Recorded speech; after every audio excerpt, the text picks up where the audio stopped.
Gauri Suryavanshi. S मराठीमध्ये आपलं स्वागत. वळूया आजच्या बातमीकडे. महिलांचे कपडे चोरणारा सीसीटीव्ही मध्ये कैद. पोलीस ठाण्यात मात्र आरोपी विरोधात किरकोळ तक्रार दाखल. स्थानिकांमध्ये नाराजी. आरोपीवर कडक कारवाई करा, स्थानिकांची मागणी. महाड शहरातील पंचशील नगर नवेनगर येथून एक धक्कादायक प्रकार समोर आलाय. रात्रीच्या वेळेस महिलांचे कपडे चोरणारा इसम सीसीटीव्ही कॅमेरामध्ये कैद झालाय. नवेनगर येथील रहिवासी प्रदीप अनंत सोंडकर यांनी संबंधित आरोपी विरोधात महाड शहर पोलीस ठाण्यात तक्रार दाखल केली आहे. तक्रारदार व आरोपी हे एकाच नगरांमध्ये राहणारे असून एकमेकांचे शेजारी आहेत. रात्रीच्या वेळेस महिलांचे कपडे चोरीला जातात. तब्बल 6 महिने हा प्रकार सतत चालू होता. याचा पाठपुरावा करण्यासाठी तक्रारदार यांनी सीसीटीव्ही फुटेज बसवले आणि या सीसीटीव्ही फुटेजमध्ये महिलांचे कपडे चोरणारा कैद झाला. निलेश इल्या बाळा एनकर असे कपडे चोरणाऱ्या आरोपीचं नाव असून महाड शहर पोलीस ठाण्यात भारतीय न्याय संहिता 305(ब) कलम प्रमाणे किरकोळ गुन्हा दाखल करण्यात आलाय. संबंधित आरोपीवर गंभीर स्वरूपाचा गुन्हा दाखल करून कडक कारवाई व्हावी अशी मागणी येथील रहिवाशांनी केली. मात्र पोलीस ठाण्यात किरकोळ स्वरूपाचा गुन्हा दाखल झाल्यामुळे येथील नागरिकांकडून नाराजी व्यक्त करण्यात आली आहे. वरिष्ठांच्या मार्गदर्शनाखाली महिला पोलीस हवालदार पाटील या संपूर्ण तक्रारीचा अधिक तपास करीत आहे. गेल्या 22 वर्षापूर्वी आमच्या ह्या ठिकाणी वास्तव्य आहे. पंचशील नगरमध्ये आम्ही नवीन घर बांधले या ठिकाणी आणि ह्या घरामध्ये गेले 2 वर्षापासून कपडे चोरीला जायचे. आमचे महिलांचे कपडे, धुतलेले कपडे, वाळत घातलेले कपडे चोरीला जायचे आणि आम्हाला हे गेल्या 6 महिन्यापूर्वी आमच्या महिलांच्या लक्षात आले की कपडे आपले ह्या टाकलेले कपडे, वाळत टाकलेले कपडे कमी कव्हा लागले, कपडे चोरी जातात कुठे. तर हा प्रकार गेले 6 महिने आमच्या लक्षात आल्यानंतर आम्ही तो चालू ठेवला होता. काय बाबा कपडे किती जात आहेत काय आम्ही त्याच्यावरती लक्ष ठेवलं होतं. परंतु आम्हाला तो चोर सापडत नव्हता.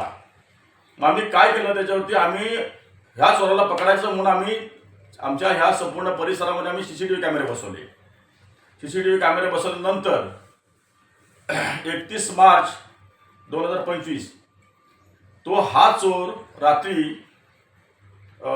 2:22 आमच्या वॉल कंपाऊंडच्या आतमध्ये येताना आम्हाला सीसीटीव्ही कॅमेऱ्यामध्ये तो दिसत आहे आणि तो आला आतमध्ये. आणि ते आल्यानंतर आम्ही त्याला त्या फुटेजमध्ये पाहिला, तो आम्हाला दिसला. त्याच्यानंतर आम्ही हे सगळे फुटेज जे सीसीटीव्ही कॅमेरे आम्ही पोलिसांच्यात स्वाधीन केले, पोलिसांना दाखवले गल्लीला हकीकत बोला असं ते गेले 6 महिने आमच्याकडचे कपडे जात आहेत चोरीला. तर पोलिसांनी मग त्याच्यावरती गुन्हा दाखल केला आणि आम्हाला परत त्यांनी सांगितलं की बाबा आता ह्याच्यावरती काय करायचं. तर बोलले त्याला विचारा तुम्ही, त्यांनी कपडे किती चोरले, काय केले, कपड्यावरती काय करायचा, प्रक्रिया करायचा का, भानमती करायचा का, काय करायचं, उद्योग करायचा ते विचारा तुम्ही पोलिसात तुम्ही. तर त्याप्रमाणे पोलिसांनी त्याला विचारली, चौकशीला घेतली. मग त्यांनी आम्हाला सांगितलं, पोलिसांनाही सांगितलं की आपल्या या ठिकाणी पंचशील नगरमध्ये सवादकर बोर्डिंग आहे. त्या बोर्डिंगमध्ये मी हे सगळे कपडे आणून तिथे ठेवायचो आणि त्या कपड्यावरती मी काहीतरी असंच उद्योगधंदे करत बसायचो, असं तो स्पष्ट बोलला त्या ठिकाणी पोलिसांच्या समोर आणि माझ्याही समोर बोलला. मग आम्ही त्यांनी सांगितल्याप्रमाणे त्या पत्त्यावरती आम्ही इथे गेलो, सवादकर बोर्डिंगच्या आतमध्ये गेलो. तर पाहतोय तर काय, अरे हा कपड्याचा ढीग लागला आहे आणि किती कपडे त्यांनी टाकले तिथं आतमध्ये. अक्षरशः बघून मी चकितच झालो. मला अक्षरशः मला सुचत नाही. आणि बरे कपडे असे नाही की चांगले कपडे, आणि या सगळ्या कपड्यांची तो घेऊन रात्री चोरायचा आणि त्या कपड्यावरती खेळायचा का काय करायचं ते करायचं नाही. पण अशा चोराला पकडण्याचं काम आमच्या सीसीटीव्ही कॅमेऱ्यातून तो कैद झाला म्हणून आम्हाला तो मिळाला. परंतु मला असं एक सांगायचं आहे की अशा चोराला योग्य वेळेला कारवाई त्याच्यावरती व्हायला पाहिजे, म्हणून आम्ही त्या पद्धतीने पोलीस स्टेशनला कंप्लेंट केलेली आहे, त्याच्यावर केस टाकलेली आहे. कारण एखाद्या महिलेवरती कुठल्याही प्रकारचा वाईट प्रसंग येऊ नये असेच आमचा विचार आहे करण्याचा. आम्ही विचार त्यासाठी करतो, त्यासाठी त्याच्यावरती आम्ही कारवाई केलेली आहे.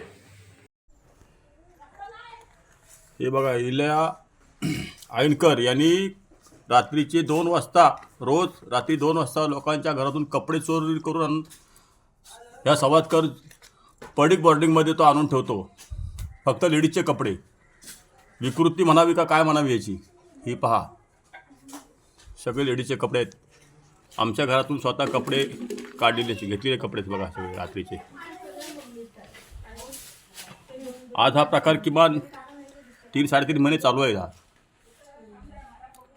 लेडीजचे कपडे स्त्रियांचे कपडे आणायचे आणि या बर्डेमध्ये ठेवून त्याच्यावरती काय करतो प्रयोग त्याचं त्यांना माहिती.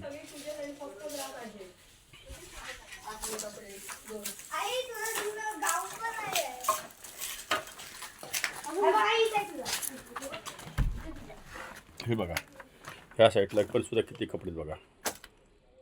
हा रात्रीचे इले ऐनकर कपडे आणतो. एस मराठी न्यूजसाठी प्रतिनिधी निलेश लोखंडे, महाड. अशाच नवीन ताज्या घडामोडी जाणून घेण्यासाठी आमच्या एस मराठी न्यूज चॅनलला लाईक करा, शेअर करा, सबस्क्राईब करा आणि बेल आयकॉनला क्लिक करायला विसरू नका.